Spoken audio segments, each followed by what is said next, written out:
শ্বশুরের নামে হবে ঘর জামাই আছি বলে কি সব কাজ করতে হবে নাকি? বলি রাজপুত্র এখান থেকে বিদায় হয়ে তোমার রাজপ্রাসাদে গিয়ে বসে বসে গেল না? ওমা দুটো হাত থাকতে থাকতে ঘর জামাইয়ের সাথে মুখে এত কথা কিসে? শালা বেশি কথা বললে ঘর জামাইয়ের গাল ফাটিয়ে দেবে মেরে। আর মা ডিম অমলেট আর বিস্কুট দিয়ে চাটা খেয়ে নে, তুই তো বেরোবি। আরে আরে আরে, কি করছো? ওঠো ওঠো, ওই তো তোমার চা নিচে। ডান্ডি ভাঙা কাপে, তাও আবার শুধু চা জামাইয়ের জন্য।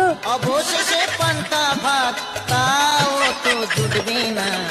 আহা বেচারা ঘর জামাই। ও দাদা আমার দেরি হচ্ছে।